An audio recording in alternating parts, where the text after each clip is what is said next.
Okay, so it's on the other side. Hi, we're here live to talk about sourdough. I'm going to wait for a few minutes just to see who is watching. And if you are watching, please say hi in the comments, or even better, say hi and where you're from, because I'd love to know who's watching. That would be great.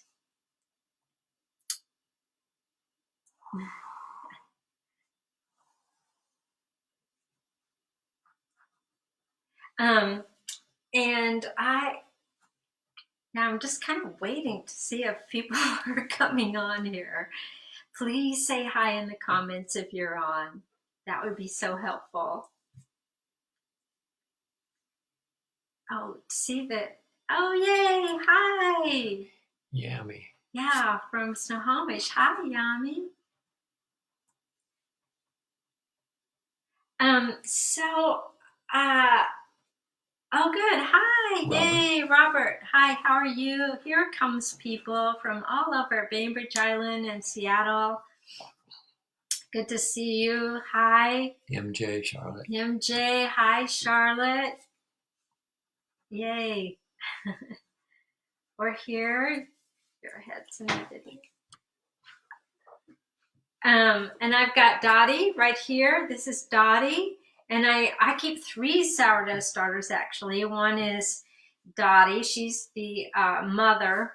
I've had her for about 10 years. And I also have one named Mason with me today I'm going to show you. And I have one named Fizz, who's been with me for quite a while, too.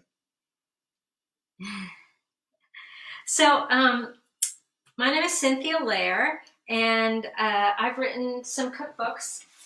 This is my first cookbook, Feeding the Whole Family, and it's in its 4th edition. And I've also written Feeding the Young Athlete. And of course, my most recent one is Sourdough on the Rise, because I'm kind of obsessed about sourdough.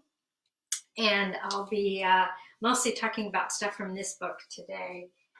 I've also been on the faculty at Bastyr University since 1994. And I'm not full-time anymore. I help start and create and manage their culinary arts program, but now I'm adjunct. And mostly I just teach 1 credit on bread making. So, yay!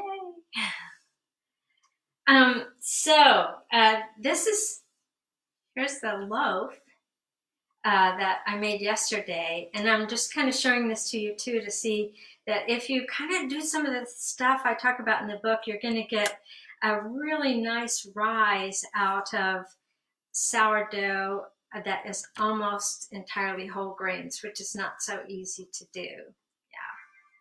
So I'm going to put this down. So the things that I'm going to do in this little class, I'm going to cover 3 things. The first is how to make your own starter. And then the second thing is how to take care of it and some of the problems that people have with that. And then the third thing is, and this is kind of new for me, is how to prime your starter so it's as virile as possible for baking. And those are the 3 things I'm going to do. And please say hi if you're here. Hi, Gay. Oh, look, Hillary. Hi, Hillary. And Jessica, yay. Angela, so nice. And Cynthia, you're here too. Great. And my husband Michael's here. You might see his head bobbing in once in a while. He's monitoring questions. So as we go along, if you have any questions, just post them in the chat. We're going to see them. We're going to note them, and I will answer them. Oh, hi, Jennifer. More people. Yay. And where are you from? Yeah, so put in not only your name and a hello, which I love, but also hi, April, but where you're from as well. That would be great. So, yeah, and ask questions, and I'll answer them. Oh, good morning to Dottie. That's so sweet. Here she is. We love Dottie.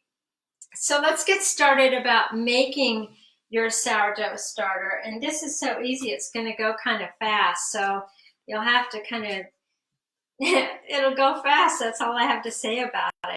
So I'm going to use this morning even though Dottie's in this Fido jar that's got a rubber gasket, and I'll talk about that later. To make my starter, I'm going to use a wide mouth 1 pint jar, and this just works really well. The wide mouth is easy for getting flour and water in, and 1 pint is a good size. Most people don't need a whole lot of starter unless you're baking every day or doing crazy experiments like me, and I keep 3 starters, and you don't need to do that. So this is a great jar, and in my jar I have about a half a cup of flour. You could have a little less if you wanted, but you don't really need more than that. And in this one I have rye flour and unbleached white flour. You can use any flour, whole wheat flour, all-purpose flour. All flours work. Hi, Grace. All the flours work. Oh, good. Hi, Jan. My friend Jan from high school. Hi. And she's from Michigan. So here's my jar, and here's my about a half a cup of flour. And I'm starting a starter. Too many words of start, but starting a starter. And to this, I'm going to add some lukewarm water. And what I'm looking for is not the amount of water, but the viscosity of my mixture. So because the viscosity is important, I'm going to just do a little bit at a time so that I don't get it too thin and then have to add more flour, because then I'm just making a lot of volume that I don't need. And about a month or so ago, I learned about stirring starters with chopsticks, and now I'm addicted to that, and I have all kinds of pairs of chopsticks, so that's good. So this is pretty good. And in the book, it says of equal parts of flour and water, and I'm going to be talking more about that as we go on. But basically, the mixture is going to be like a thick milkshake or pancake batter. Now, I did this experiment recently where I'm feeding Dottie only white flour, and I'm feeding Fizz only whole wheat flour, and I'm feeding somebody named Mason, who's rather new, only rye flour, and the viscosity is different with different flours. The rye flour makes for the thickest of all, and if I was in a class with you, I'd say, who can tell me why? Can anybody tell me why? Kentucky, hi, that's so great. And Bothell, our friends up in Bothell, Whitby Island, this is so wonderful. Hi, Leah. So this is good. This is about the rye viscosity, so I'm going to come around here and show you. But rye flour tends to make things really viscous because of the fiber. And when that fiber hits water, it's really viscous. Okay, so that's it. Flour and water and kind of a thick but almost pourable mixture. Okay, you go there. That's it. That wasn't very hard. And to this, what I'm going to do is I'm going to throw a grape in there. And people get really freaked out and mixed up and messed up about grapes. And if you don't have a grape, please don't worry about it. It's only kind of a bonus thing. It's not a necessary thing. So your sourdough starter mixture is flour and water. And what you're hoping to happen in there is to bloom microorganisms or bacteria that are naturally found on the grain and attract wild yeast from the air. And as soon as your flour hits water, it wakes up those microorganisms. So you're set on that, and they have food there from the flour. But the wild yeast have to come from your home. Now, if you live in a bakery, I don't, that wild yeast is going to be very abundant. And like my daughter started one recently, and her starter came alive in just a couple of days. I think they have a lot of good wild yeast in their home for some reason. But the thing you can do to attract more wild yeast, and I'm going to come around here, is throw a grape in. And the reason is that there's this kind of white blush on grapes, and a purple one's okay, and a green one's okay too. They all have it, kind of just a little bit of white stuff on it, just a little bit. And most people want to wash that off. But in this case, that white stuff, or it's also called bloom, is wild yeast. And so its friends in the air of your home are going to find their way into your container because there's already some wild yeast there. Kind of cool. Okay, that's it. And now I want to cover it, but not seal it. So there's several ways to do that. I'm going to show you 3. So you want to allow air in and air out, but not much else. So one way, the first way I learned, is to put a piece of cheesecloth on top and the band of your jar. Okay. Wow, it'll go. And you can just screw that on there, and that's good. The second way I learned is just put the lid on, like that, kind of loose. No big deal. And recently I've been using these little food container covers. These little, I call them shower caps, and they work great too. So they're not so tight. It's not like saran wrap or something where nothing's getting in. Okay? Okay, so I'm just going to leave that one on there for now. Now, this is ready to attract wild yeast and wake up the microorganisms and begin to form this dynamic duo, actually. And how it can do that best is if you keep it warm. Maybe it's summer where you are, and actually last week it was kind of summer here, and just the sunlight would have worked pretty well for that, a really sunny window. But what you're looking for is something like about 78 to 80 degrees. So that's warmer than your home would normally be. So you're going to have to find a way to keep it warm if you want it to start turning into a bubbling starter. I have a whole list of things in my book of places to keep things warm. And like this works, like one of these with maybe a hot water bottle or a jar of hot water in there. It'll keep it warm in there. I have a cupboard near the refrigerator that stays about 5 degrees warmer than the rest of the house. That works. My friend Gay, she's on there. Hi, Gay. Put her little starter Stella under a light. That works. And pay attention to what's underneath it as well. So even if I have it warm, and if it's on like a granite countertop or stainless steel, that means there's cold underneath, and it's not going to do as well. So you want it warm. That's it. That's how to make your starter. Now, you might be thinking, well, I'm just going to buy one on the internet. Hi, Alexandra. She has a question. I'm just going to buy one on the internet, or I'm going to borrow one from a friend, or I'm going to have my friend make me one. The buying thing I don't really get. From a friend, I get that one because there's some love transfer there, but there's a real advantage to making it yourself because you start to develop a relationship with the starter.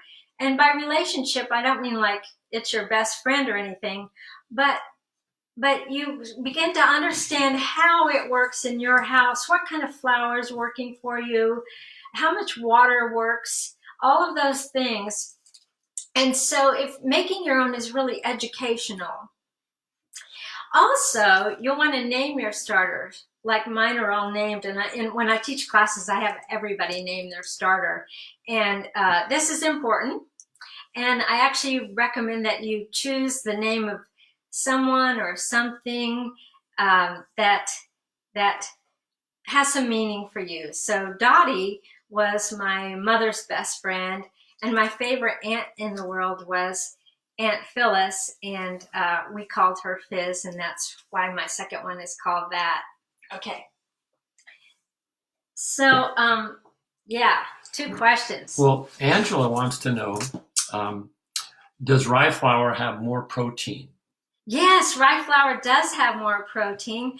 Not that much more, but a little bit more. There's actually a chart, I think, in my book of the protein amounts of different flours. Rye has a lot of minerals too, and it also has something called pentasands, which compete with gluten for water. And that's why when you buy 100% rye bread, it has no ryes at all to it, because it has said, no, no, no, we get everything that's needed for gluten. We're taking that away. Jessica wants to know where to find rye flour in Seattle. Besides Amazon, someone else. Yeah, mentioned. rye flour. Well, before the pandemic, it was at the grocery store. I have been driving up to, well, I did it only once so far. I drove up to Fairhaven Mills, which is a local organic mill, and bought a 25-pound bag of rye flour. So Jessica, I know you live near enough to me that I could bring you some rye flour. It was kind of a nice drive. It's up near Mount Vernon, so about an hour drive. And Karen wants to know Tracy wants to know how the wild yeast gets in when you have the metal lid or the shower cap cover. Well, it's loose enough that somebody can get in there. I think that's why the cheesecloth was kind of the original idea, because it could allow stuff in, but it also can allow a little bit too much air and dry the surface. But those shower caps would be my second choice, but I've had no problem using just the lid because it's loose enough that things can still get in there. Yeast is microscopic, so that's really important.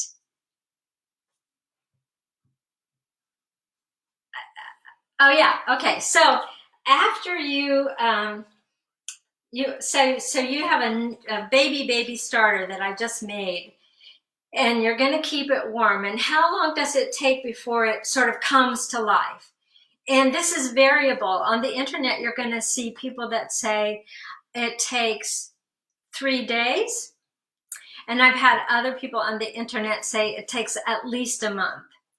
And you'll find in my book that I'm always kind of going Goldilocks. I'm kind of not going for extremes and trying to find the middle ground. So I have outlined a 14-day feeding schedule. Yours may not take that long because you've kept it warm or because you have a lot of wild yeast in your house. I don't exactly know how long it's going to take before yours comes to life, but what you're going to do is start out slowly, feeding it a little bit every day or every other day. You don't want to overfeed it to begin with because there's not enough beings in there to eat a lot of food. What you're trying to do is take who's in there and feed them enough that they replicate, they reproduce, and make more. So you don't want to overfeed them because it will get kind of still and not be doing anything. Okay, so I have people feed it about a tablespoon of flour and water every day or two, and then once it gets built up, I mean, once your starter is like getting up to the halfway point of your jar, then you need to start throwing out half of it, discarding half of it almost every day, because you just don't want to build it up that big.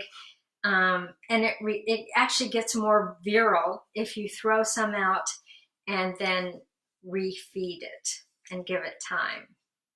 Yeah.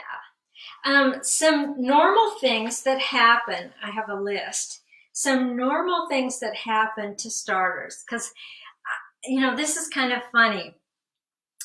Yes, Hannah, you can revive your starter. My friend Matt calls me Sourdough Lazarus or something, because I believe in that most starters can be brought back to life. Some normal things that starters do is, number one is develop what we call hooch. So hooch is that layer of liquid that forms on the top, and you'll especially see this if you store your refrigerator, your starter in the refrigerator between bakes.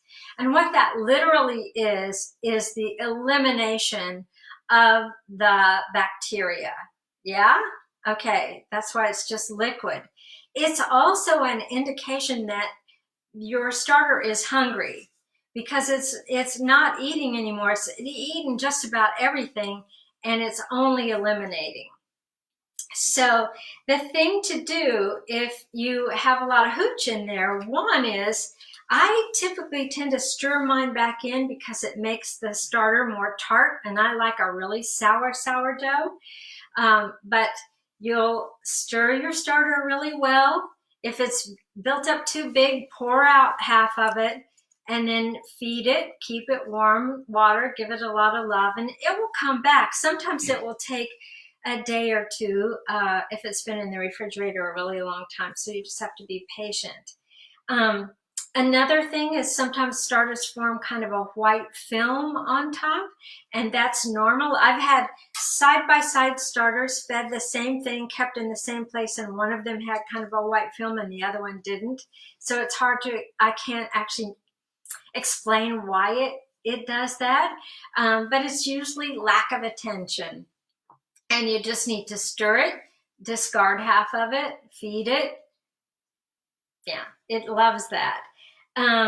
Sometimes you get some crust on your starter, especially around the top. Now, Dottie doesn't have a lot of crust right now, but this is normal. It can even get thicker and grayer, and that's perfectly fine.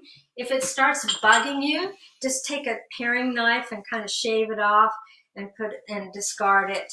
And if it starts really building up a lot, then you can put your starter in a bowl, clean your jar out, put it back in, feed it, and it'll be fine. How long, from Emily, how long should you wait between feeding and baking? I'm going to get to that, so hang on. So those are the things that mostly happen. If there's anything else, one thing though, a lot of people send me photographs of their starter and ask me what's wrong.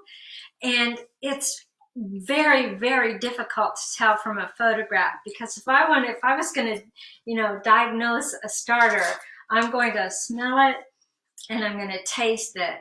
Those are the first two things I'm going to do. As long as the taste is not putrid, you're probably okay. And same goes for the smell. And then looks wise, the hooch is okay. It just needs to be stirred in, and the starter discarded half of it, and there you go. What other questions have I missed? Well, Terry wants to know if she has to keep her starter away from apple cider vinegars and kombucha. I've heard stories about that, but I've never experienced it. I've never put my starter next to a kombucha. I guess you might want to keep your fermented things somewhat distanced, but I definitely have kraut in my refrigerator and my starters sometimes in another place. Yeah. And just to know, if you put your starter in a lunch case, do you have to keep replacing the hot water bottle or something like that, or will it be okay by itself without replacing the heat? Yeah, well, just put your hand in there just like you would check your child's forehead, and is it still kind of warm in there?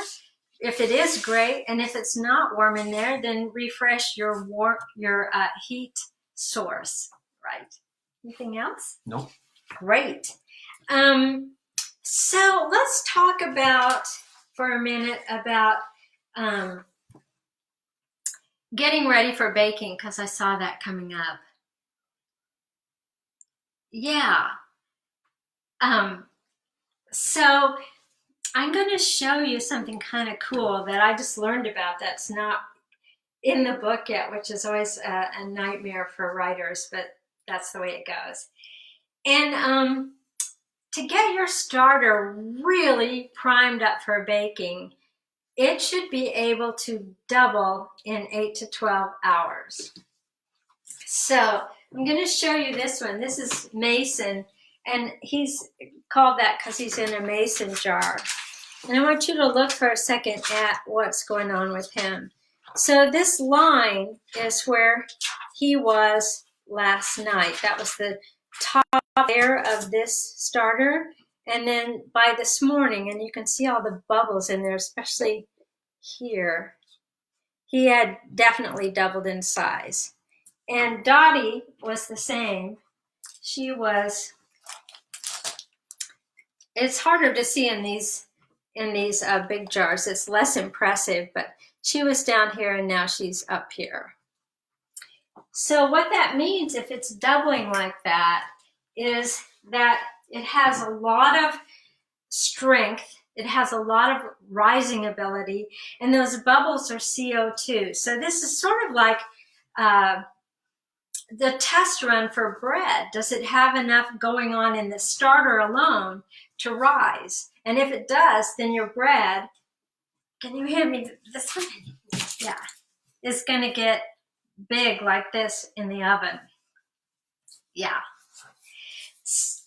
How are we doing? Let's see. Krista's. Can you just discard instead of throwing it away? What's the difference between discard and throw away, Hillary? Here's the thing though, if it really bugs you to throw out some starter, and we're talking about not even pennies, so it's not a money thing, it's a something else thing. If it really bugs you to throw out part of your starter, then take the part that you need to discard and put it in a jar, and do that whenever you need to, and pretty soon you're going to have enough stuff to make pancake batter. I mean, yeah, pancakes. So that's what I normally do, is take the discard off, save it in a jar in the refrigerator, and then make pancakes. There's also a whole video, I don't have it here, on how to make like little sourdough starter savory pancakes, like with scallions and herbs, and that's the way to use your discard, right? Yeah, use it, right, Hillary? Use it. Okay, so how do you get your starter to do this? Well, you have to really, I'm going to get some things out here that I need. But the main thing that I want to say is that you have to think like a baker. So let's think like a baker for a minute. And a baker is in an environment where the heat is always around the same temperature. That's a big advantage. So people that write sourdough books that are bakers, they sometimes don't talk about or make or give us what we need as home bakers. And we don't have a temperature controlled environment. At least I don't in my home, and it's certainly not sitting around 78 degrees in my home all the time. Yes, or crepes, right, April? The other thing about a baker is they're baking every day. So every single day they're taking like a half a cup, or maybe more if they're making more loaves, out of their starter, baking with it, and then refeeding it. So if you're thinking like a baker, your starter gets used up every day, and it's kind of in a warmer environment than room temperature every day. Okay, and those are the two things that make your starter get virile and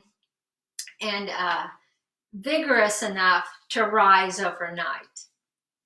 So this is how you do it.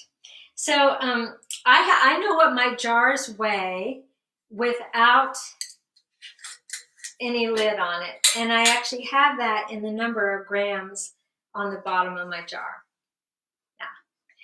So I'm going to do this by weight, but I'm going to also tell you how to do this by volume. So I have scale here, and I know that my jar weighs 285 grams. Don't you? Yes. And so what I want in my jar to get it virile is, oh, good. Yes, King Arthur Flour website has specific recipes for what to do with your sourdough discard. But there's like a lot of recipes in my book too. You can just make something like tortillas. I made those the other night. They were great. Okay, so this is a fake mason that I'm just using for demonstration. So what you want to do to get it to build up to be more virile is to make a concoction of 1 part starter, 1 part water, 1 part flour, and stir that up. And then put your loose lid, keep it warm, and it should double.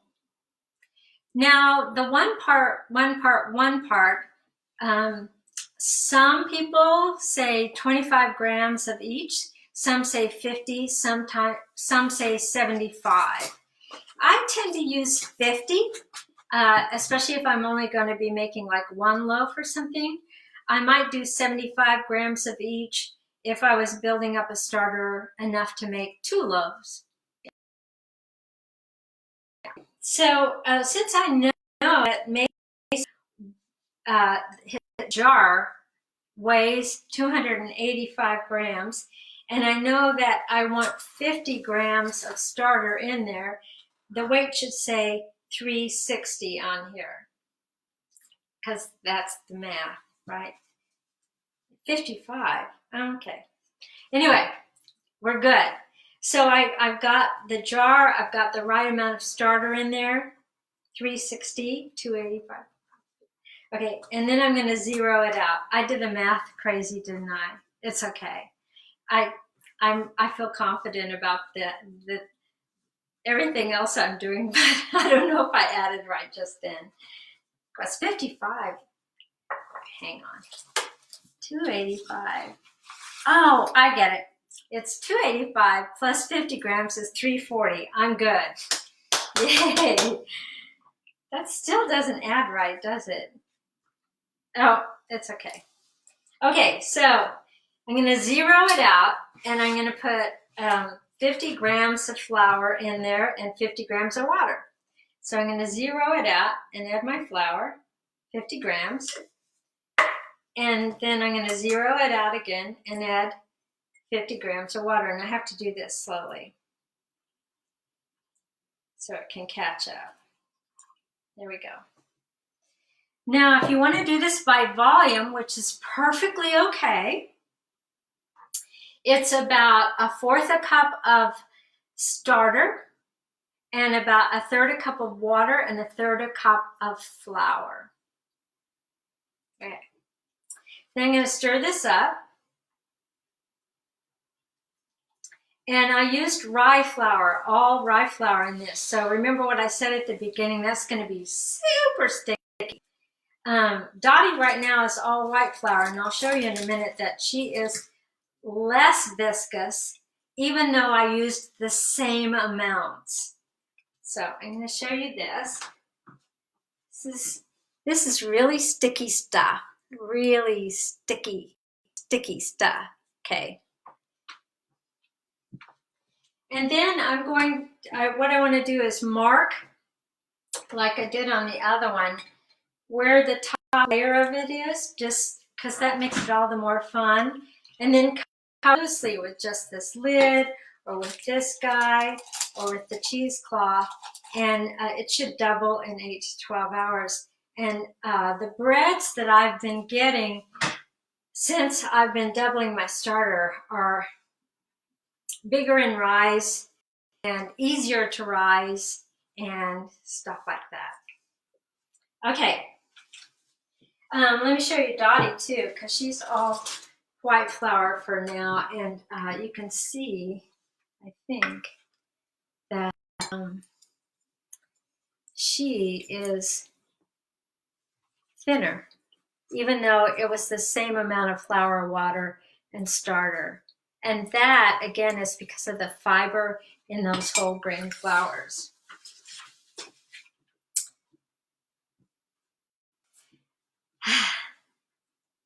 Okay, no, this is not the sponge. This is kind of like a, it's sort of like a preview sponge. So if you can get your starter to do this, then you know you can get your sponge to do this. And the sponge is just the same, is the flour and water in the recipe plus the starter. That's the sponge, which is also called leaven, if you're from France, poulish, decim. There's all kinds of names for it. Some people call it a pre-ferment, which is odd to me because this is fermented and you're going to ferment your sponge. And so there was just too many ferment words for me, and that's why I just went back to the old Laurel's kitchen of the beginning of your bread as a sponge. Yeah, it's not a third starter. It's a fourth a cup of starter and a third a cup of flour and a third a cup of water. And that's because those three elements weigh out differently. What other questions do I have? From earlier, Krista wanted to know, she has bubbles in her starter, but it's not growing fast enough. So what does she do? Does she, keep it, or just not growing fast enough? This is Kristen? Krista. So, Krista, can you tell me what growing fast enough means? Does that mean it's not doubling in size? Because I'll tell you, when I first started working on getting my starters to double night, it didn't happen the first night or the second night. It happened the third night. And that's why I am saying that you have to think like a baker. So you have to, if you want this to go on, doubling and doubling and doubling, so that you can bake every day, let's say, or even every other day, you're going to have to prime it every day. And to get it to be like that, you have to prime it for several days until it starts doubling. Once mine started doubling, yes, I could store it in the refrigerator for a few days and then bring it out, get it warm, and start priming it again. But it takes a few days. Krista says it's not doubling. Yeah. Well, that's what I'm saying. It's patience. Lots and lots of patience. I will say that the first one of mine to get going in the doubling realm was the rye starter, the one where I was using only rye flour, and I have no answer for why that is. Yeah. Yeah, I need to know if it's necessary to add yeast making a sourdough starter. Please do not add yeast to the starter. With a sourdough starter. Yeah. So a lot of my recipes, I use the tiniest amount of yeast in there, like a quarter teaspoon or a half a teaspoon when I'm making the dough for the bread. And I don't have to do that, especially if my starter is this virile. But I did that because I wanted people to have success with whole grains. And the truth is, a lot of sourdough bakers use only white flour, or mostly or over 50% white flour, and that's much easier to get a nice rise out of. But whole grains are naturally heavy. The fiber in them absorbs the water slowly, and that makes for more problems with getting a nice rise, and that's why I use that itty bit of yeast in there. What it does really is signal to the yeast that's in the starter, hey, we're here, let's have a party. Yami also wants to know if you need to put it in the refrigerator if you're going to use it after a few days. Whether or not to refrigerate your starter is really all about how often you're going to bake. So these days I have been baking twice a week. I've been baking a loaf for the house and a loaf for somebody else. Sometimes 2 loaves for somebody else's. And so I've been keeping mine out at room temperature and doing the virility thing every night. If you're just a once a week or a once every 10-day baker, then you can definitely store your starter in the refrigerator, I like these Fido jars because they allow CO2 to escape a little bit, so it's not gonna, but be sure and take it out at least 2 days, preferably maybe even 3 days prior to baking, so it can really come back to life. Because when it's in the refrigerator, it's dormant. The microorganisms are eating, but at a very slow rate, and they're eliminating, but they're very lethargic. They're too cold. They don't like it. So you want to get it really warmed up and virile before you bake. What else? That's all I have right now. James wants a wrap up at the end, so wants me a recap. He must have come late. That's okay, James. That's cool. A couple other things I wanted to say. Oh, also, some people, and I think I have this in my book, will say you want your starter, if it's ready, it can do the float test. And what that means is you have a container of water, and you take just a little bit of starter and just lay it out on the surface, and it will float. And I will say this, that in the realm of starterdom, some of my starters float and some of them don't. So I like the doubling as more of an indicator that they're virile and ready to go, because I can get any of my starters to do that at this point. And it took several tries. Patience is everything around sourdough. If you want to develop some patience, and particularly if you want to not be on screens all day, bake some bread. It's really cool.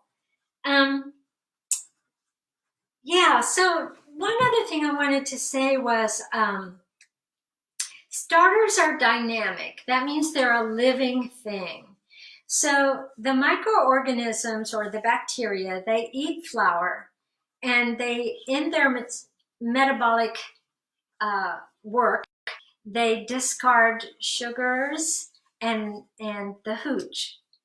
And the yeast eat the sugar discard, and they're very happy. And the yeast live and die, and the bacteria, microorganisms, eat the dead yeast as protein. It's a crazy system of symbiotic living. And they're very sensitive, these starters, to temperature, and what flour you choose, and how often they're fed. So the main thing I'm always going to ask people about when they tell me something is not going right with their starter is, what temperature is it at, and how often have you fed it? And that is crucial. So if it's too cold, it's going to be kind of lethargic and not do anything. If it's too hot, that's where you can get into the trouble of it attracting the wrong kind of bacteria. So if you start getting your starter up over 85 degrees or something in the summer, it can go putrid. I've saved one, but it can do that. Yeah. Barbara wants to know what size of jar to use, and maybe what type I'm throwing in that part. Yeah, so I like just regular old mason jars like that. That's why this one's name is Mason right now, so I could remember to tell you that. They work fine. And you really, for the recipes in my book anyway, I use a half a cup of starter. Again, there's these crazy things on the internet. Some bakers use 2 tablespoons of starter. Some bakers use a cup of starter. So I chose something in the middle that would work for beginning bakers, a half a cup. So you don't need more than a cup in there if you're getting ready to bake. And that works for the lines. That's perfectly what I have, yeah. These are great for if you're a occasional baker and it's going in and out of the refrigerator, these Fido jars. Because they seal it, but they allow gas to escape. So they're not so tight that it's going to die in there. Yeah. What else? Mary Ellen wants to know if she can watch the episode later. This is my first time doing a Facebook Live episode, but my understanding is that it gets saved in my videos on Cookus Interruptus Facebook, so you should be able to watch it later. What else? Alexandra's question about the discard. Oh, so here's my Viral doubled starter, and I would bake with this. I'm going to use half of it, which is going to take it down almost to where it needs to do that 50 gram, 50 gram, 50 gram. There, I might need to take a little more off, but not much off.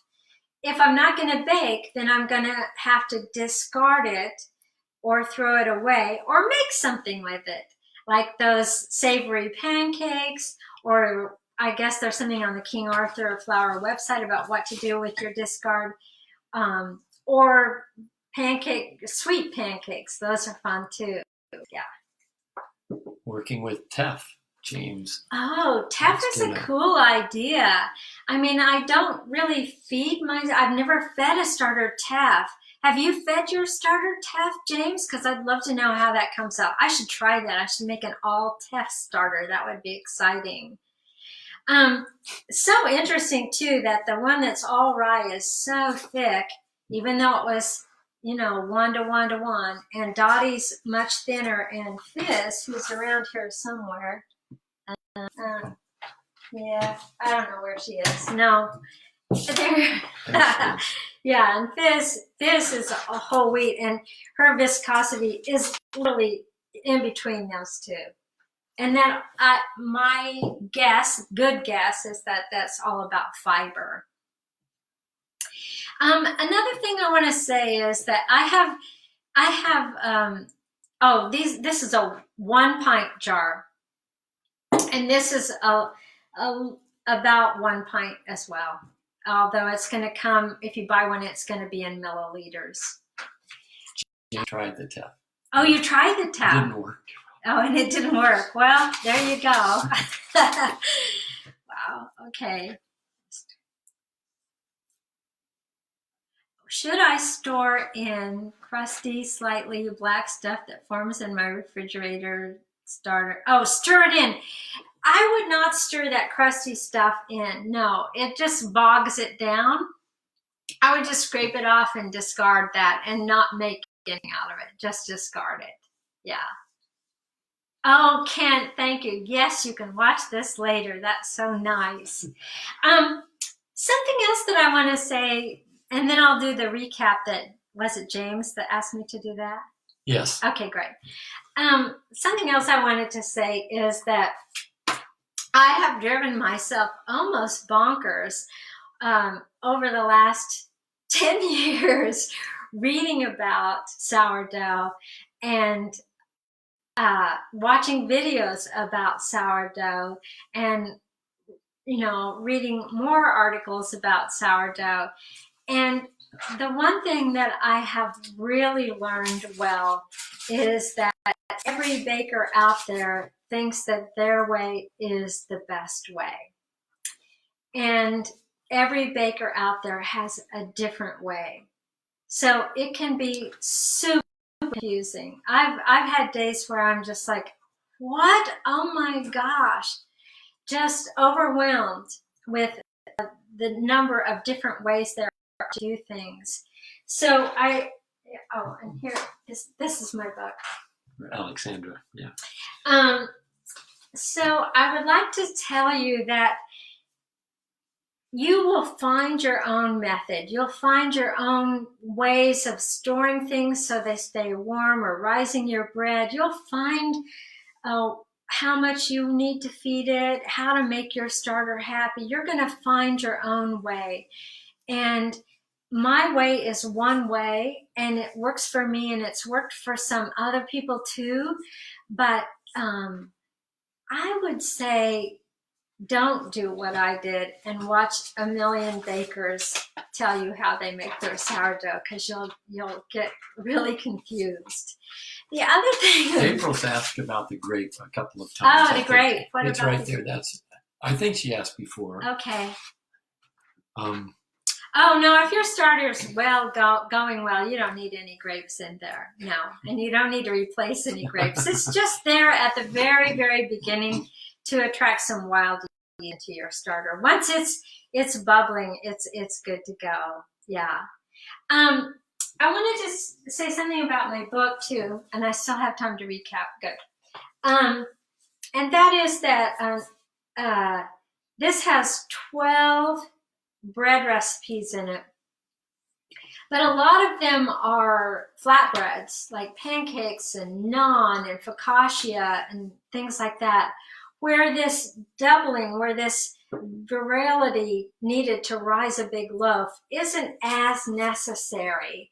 And so this is really a book for beginners, and I suggest starting out with pancakes or starting out with I think my daughter started out with focaccia and had a lot of luck, and build up slowly your confidence by doing those flatbreads.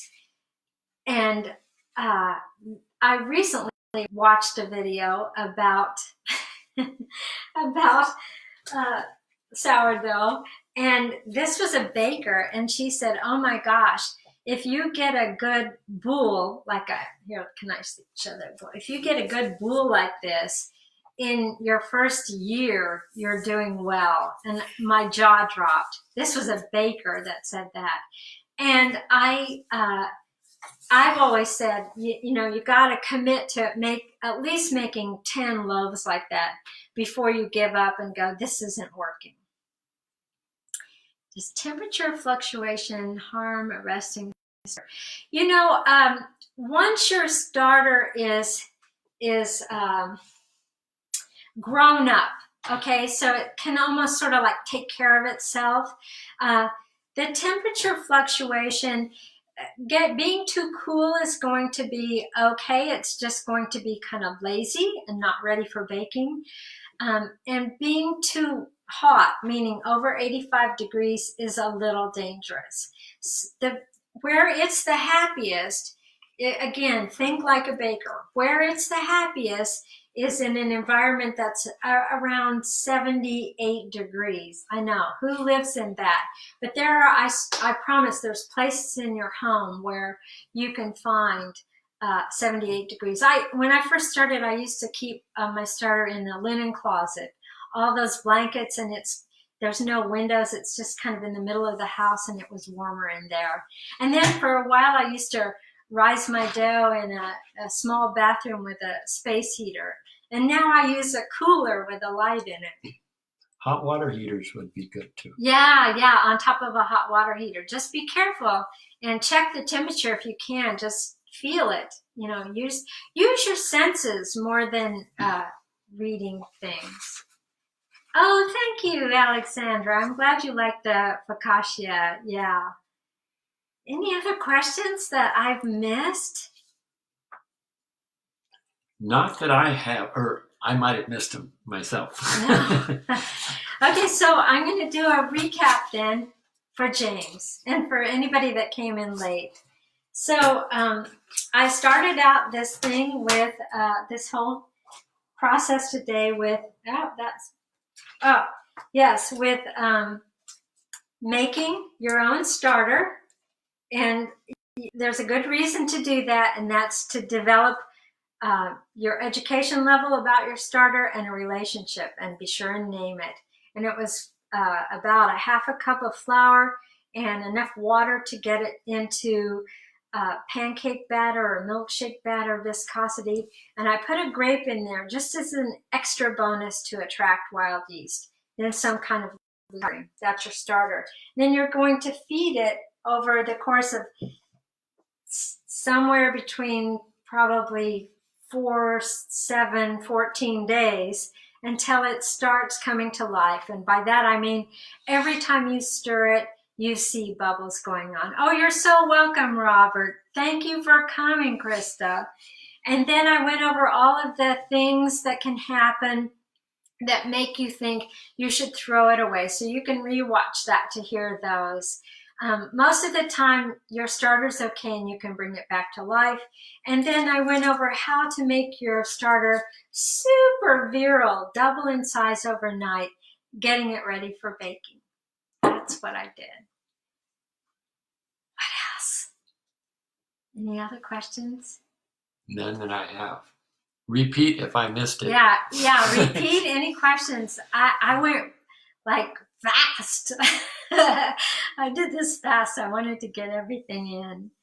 And you know, I'm not a professional baker at all. So I came at this from the standpoint of wanting to encourage people that are living in a normal home without a wood burning oven in their backyard or whatever, that they could make some really good bread. And I'm devoted and have been my entire career to using whole grains. And most of us, every single one of us, needs more fiber in our diet. Most gut experts say 35 grams of fiber a day, and most of us are eating 15. And so. Oh, the spelling of phyto jars. Oh, Fido, Fido. Yeah. Yeah. And some other video, some other time, I would love to go over all of the benefits of sourdough, because if you're using whole grains, that's key. There's a tremendous number of incredible benefits to eating this fermented bread. I don't have any more classes scheduled online right this second, but stay tuned to Facebook, Cookus Interruptus, and I will post them there. I think there's something maybe coming up with the Seattle Public Library, and I'll let you know about that. I didn't wash the grape. When do you discard the grape? When it's bubbling and happy in there. Oh, thank you. Thank you. I know it's hard to find flour now, but if I've found some dealers. Yeah. And just keep checking those mills. You'll find it. Oh, thank you. Oh, look, my sister was here and my daughter. I mean, that is some family support. I love that. Okay, I'm going to sign off. Thank you so much for coming, Baked Bread. You can send me questions, but don't send me photographs of your stuff. I can't taste it or smell. Love.